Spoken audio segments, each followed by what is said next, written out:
Every day, more and more people are making movies. Filmmaking has become the new garage band. I'm Johnny DiLoretto, and this is Framelines, the series that aims the lens on those who are out there making movies. Some are backyard Kubricks, making movies for fun, and others are aspiring Spielbergs, professionals working hard to make it in the industry.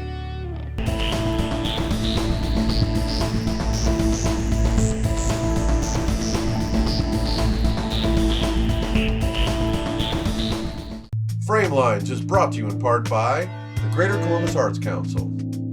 And now we're going to look at a featured filmmaker, someone who has a body of work that we think you should know about. It's just that, well, my brother invited me over to this pool party today, and there's going to be a lot of people there that I don't know. And, well, he's got this neighbor, Carol, and... Yeah? Look, you know why they call this a stump? Because it's like a tree. When you cut away everything that's good and useful, that's all you have left is a stump.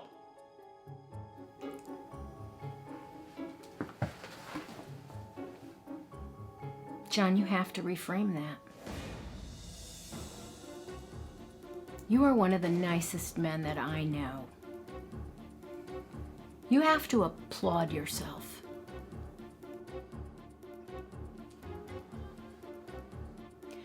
Know your limitations and then defy them. Well, I started out at college doing musical theater.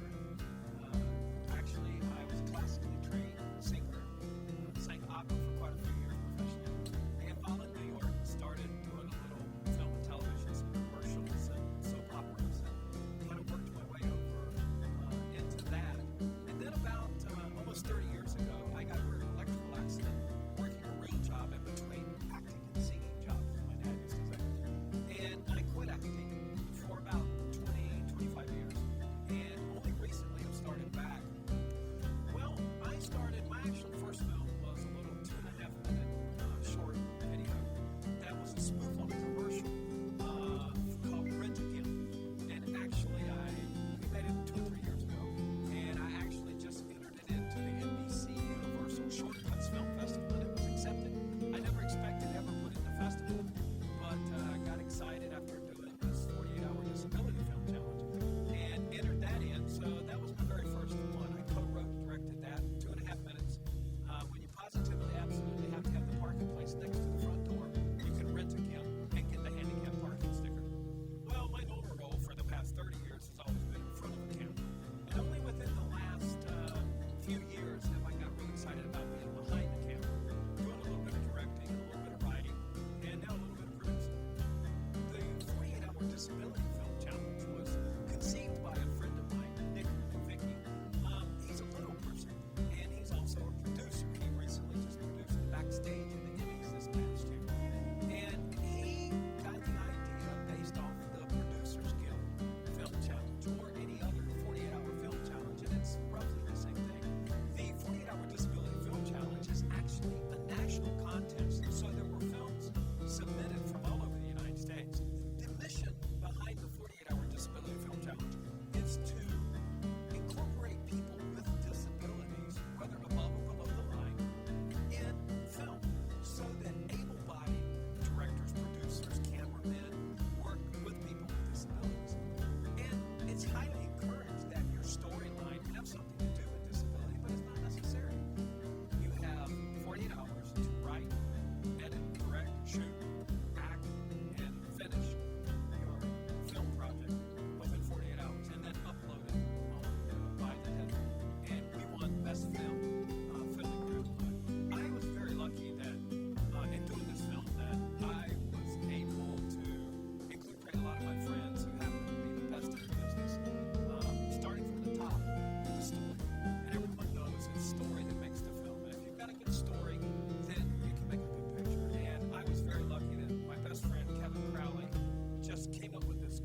Peter John Ross explains a little bit about making movies in this next clip.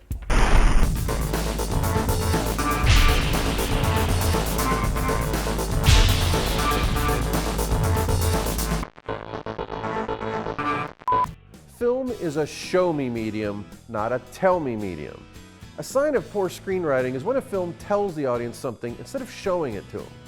By their nature, motion pictures are a visual medium, so they should show the audience events rather than have characters talking about them. Here's a scene that illustrates that.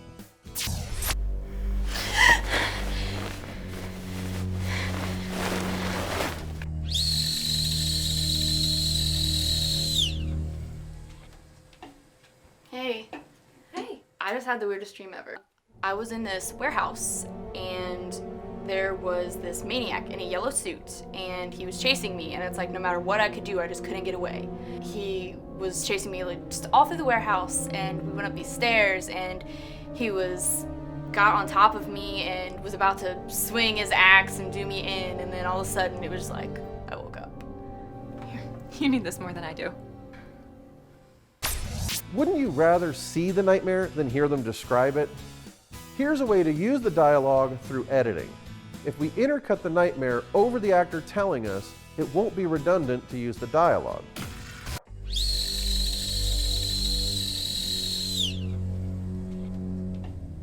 Hey, I just had the weirdest dream ever. I was in this warehouse and there was this maniac in a yellow suit and he was chasing me, and it's like no matter what I could do, I just couldn't get away. He was chasing me like just all through the warehouse, and we went up these stairs and he got on top of me and was about to swing his axe and do me in, and then all of a sudden it was like I woke up. You need this more than I do. Give the audience some credit. Now, the most visual way would be to show the dream and cut out all the dialogue describing it. Seeing a picture is more interesting and visceral than having it described to you.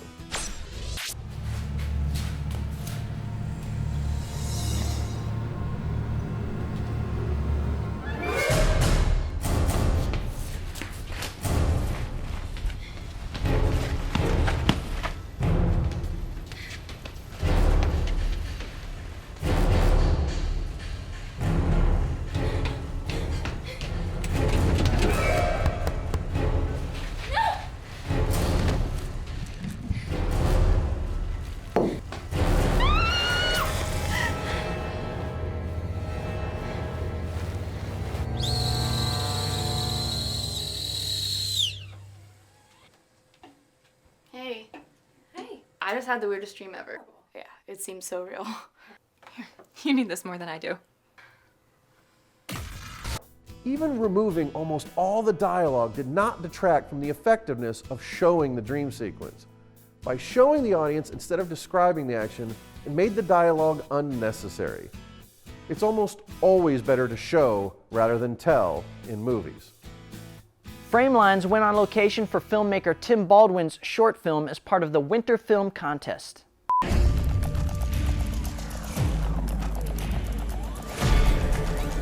Winter is over, and I'm tired.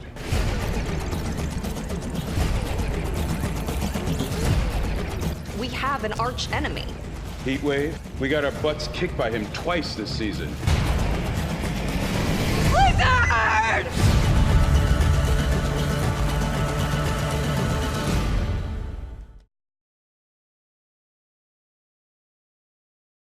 The SOFA, the Southern Ohio Film Association, was going to have a contest called the Winter Film, and the thing that interests me versus like the 48 or the 72-hour contest that we've entered is that we had a whole month to do, and that seems to always be my anxiety and my pressure to get it done in 48 hours, even though we've always done something really cool, in my opinion, really cool. Now I had a month to do something really cool so we could actually have go over the script, write a really good script, do a table read, then do a rewrite, and do a lot more. We were able to do a lot more with it. And that's something that I really wanted to do, is because we had a month to do it. It ended up being anxiety-filled anyway because of my real job. They threw me out of town for the last 4 days of the contest. So I was out of town when I should have been doing final edits and being there for the final audio mix, and that kind of pushed it a little bit too. So, and people's schedules always mess things up. Yes, it did make a big difference because we were able to read it first and get it down, but in the long run, I still had as much anxiety for this one as I had the 48. So I wanted to do something out of my box, out of my, my wheelhouse, and I wanted to go a little more dramatic. So I just Googled winter and like winter poetry, winter themes, see what other writers have come up with. And I kept coming up with weather terms. So, and like polar vortex and blizzard. And I thought that would be a funny name. In the back of my head, those would be funny names for some B-movie superheroes. And then I couldn't get that idea out of my head. So what I ended up writing was a story about these level superheroes who decide that they should either hang it up or maybe the season's over and they go back to their summer jobs. I work at a place with a warehouse, so we were able to have a warehouse for the entire weekend, and it really worked because I had the superheroes have their meeting at the warehouse, and then a battle happens at the warehouse. So we had a lot of space, we had a lot of time, nobody's going to bother us at the warehouse, even though we did get bothered. I had 5 people that I always work with, cast-wise, and they were great. Actually, 4 and one new one. So Tiffany Arnold I've never worked with Tiffany, and I finally got to work with Tiffany. A couple regulars, I had finally got to work with Leilani. He used to do the Cash Explosion in Ohio, and he was good friends with my wife, who my wife was basically my co-producer, makeup and hair artist for this, so she was really good. I actually had Alex Williams and Alberto Vieta was my crew, and Max Groh was indispensable, having Max Groh on my team. He was sound, grip, gaffer, everything. He was great. The only thing we really had to overcome or challenge was just time, just people's time. Since it's free, I always have a hard time telling people, you're staying for 16 hours. So I really wanted to get people out of there at a good time, good hours, and that was really just getting the shots. And yet we still had another month, but it was just getting everything together for one day, for 2 days of shooting is just stressful to me, getting everything done. And we ended up not getting it done anyway because we, ironically, did get hit by a snowstorm on the Sunday night, and one of my guys couldn't make it. So he had to come back Tuesday, 2 days later, and we shot for another 5 to 6 hours at the warehouse on Tuesday night. Seeing that this was a superhero movie, I wanted to make sure I could do the effects even before we even wrote the script and did the shoot. And I work with 2 guys at my work who are graphic artists, After Effects artists, and 3D guys. And I pitched them the idea. They were into it, and I gave them the footage. Well, actually, I first gave them the script. They knew what I needed from each shot, and then after we shot, I gave them all the footage, and they had it done within a week, easily within a week. My advice for people doing this is just have a good crew. I mean, get your crew ready to go before. Let them know that we're not sleeping. One of us isn't sleeping for 48 hours, and have fun with it. I've heard so many stories about people stressing and bad stories. It's like I've never really had a bad story because I have people around me that I've worked with before, and I think that helps. We have a shorthand a lot of times, and they realize that we got to get the shot, so let's get the shot instead of complaining and arguing about it. And I had a good time. We had a really good time. It was anxiety, but one of the things that I really enjoyed with the sofa thing is the guy who's running it, Kent. He was really good to talk to. He was easily answered questions and easily did anything that I needed. He got back to me soon, and he's gone above and beyond what he needed to do to make this competition work. So my hat's off to Kent. So.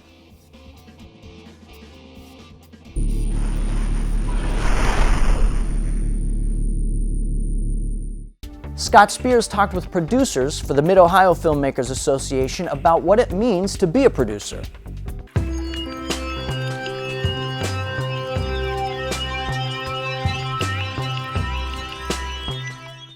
So I mean, if you get something that's halfway there, are you willing to work with that writer to like push it forward? Sure, and I've worked on a couple of projects like that in the past. My experience has been has kind of been run the gamut from working with a professional writer who took feedback and criticism and then in table reads was like, oh yes, yes, you're right, yes, that's true, I need to change that.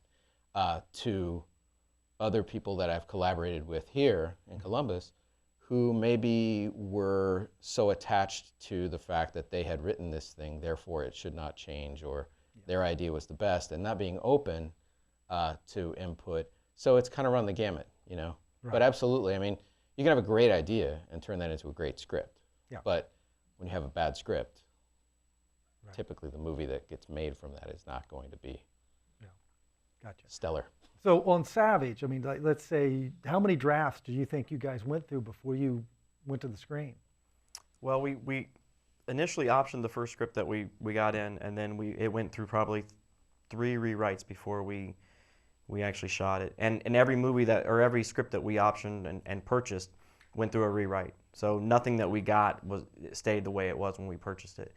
We did a rewrite on every single one of them. Even the ones that didn't get made, we did a rewrite on them, just because we knew that if we were going out pitching those scripts for money, that we wanted them to be ready when somebody said, well, let me see the script. So every single one of them went through a rewrite. What do you think the percentage, how much of the original draft to the final shooting draft, if you said, you know, is it subtle polishes, or is it like, let's lift whole things out of it and change it? Probably, I would say, after we got it, there was like a core good idea in there, and it probably changed a good 60 to 70%. Okay. From what we had. So yeah, it's true. So many people think, wow, this is great. Here's, you know, I've done my own 3 draft. They hand it to you guys and say go, and you're like, oh, you're nowhere near done. Right. And it's hard. Wait a minute, I've worked, you know, a year and a half on this. It's like, no, you needed to not give it to your mother or your great aunt or whatever. You needed to give it to us. Yeah.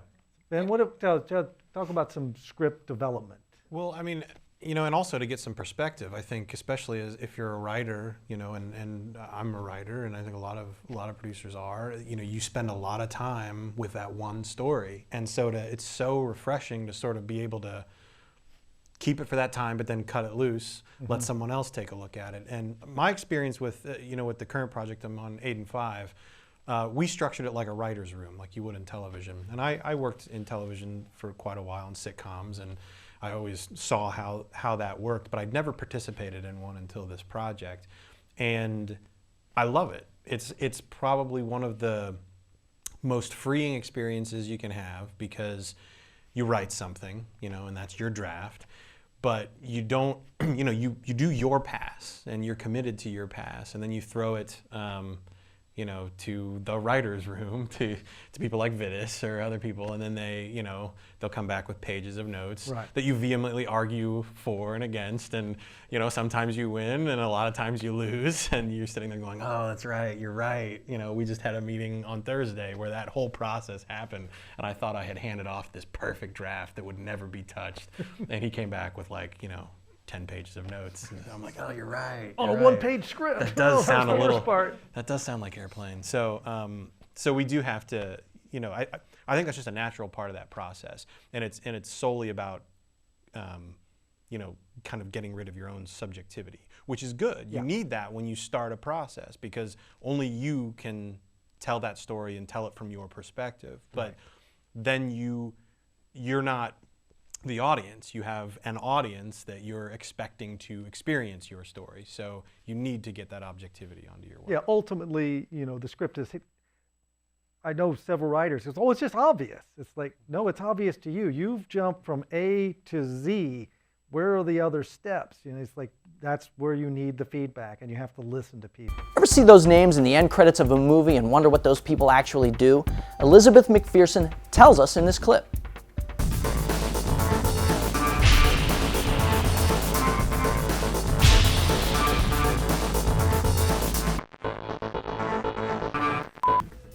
The script supervisor is also known as the continuity person, and during the golden age of Hollywood, they used the term script girl since it was considered a woman's job back then. The script supervisor makes all the notes while the recording is in progress and between takes. A script supervisor can keep track of all the cameras and write down what is seen by each camera. A script supervisor watches the monitor, usually with the director, and takes notes on everything in the shots as they appear and sound. Notes are written as to which takes the director likes, and possible continuity errors, such as mismatched hand gestures, misplacement of props in a scene, or simple things like how much liquid is left in a glass, or any changes to lines in a scene. The script supervisor makes all the notes while the recording is in progress and between takes. A script supervisor can keep track of all the cameras and write down what is seen by each camera. Straight or squiggly lines on the dialogue of the script indicate whether or not the actors are visible or not seen in the shot. All information must match from the slate, so everything from the shoot translates correctly for post-production and editing. And that is what a script supervisor does. And now let's look at cliches in movies. Boy, we're sick of cliches in movies, right? Here's an example of one of them now.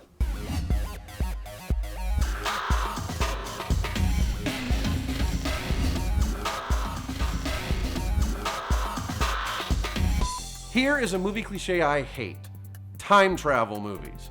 At least whenever people go backwards in time. I hate when they show people getting into a time machine, then magically they show up in the exact same spot in some other time. But it isn't the same place. What is time? Time is just a measurement of movement through space. We are on the Earth, and the Earth is rotating. The Earth is orbiting the Sun. The Sun moves within the Milky Way galaxy. And the galaxy is moving in the universe, which is constantly expanding.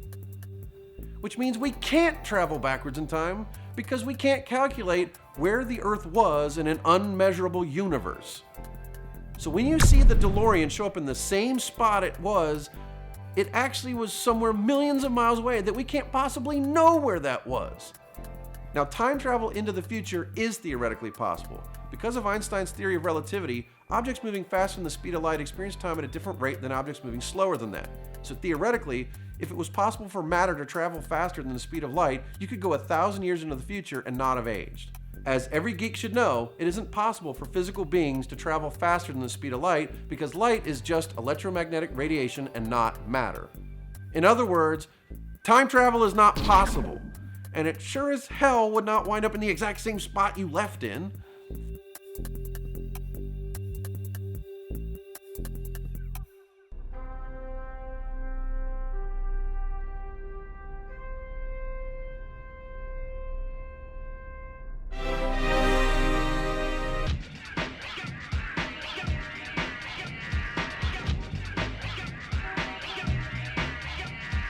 There's a standard marketing technique that major studios use to promote most movies. At 6 months before the release, they put out a teaser trailer and a teaser poster. Teaser trailers are usually less about story or summarizing the movie, and just to kind of tease what the movie's about and what it'll look like. Part of the reason is that the movie isn't finished being edited and a lot of the effects work won't be completed. The posters similarly can be more abstract or just getting a concept out there. Then they released the first preview called Trailer A, along with the poster called One Sheet A. After that comes Trailer B and One Sheet B. Huge event movies can have a fourth trailer or several posters released at once for each character. These are strategies that have been used since the 1980s and is continuing very strong today. If you'd like more information on the filmmakers or to purchase a DVD of tonight's program, please visit www.framelines.tv and don't forget to follow us on Twitter and like us on Facebook. Cut, print. That's all for this week, folks. I'm Johnny DiLoretto. Thanks for watching Framelines.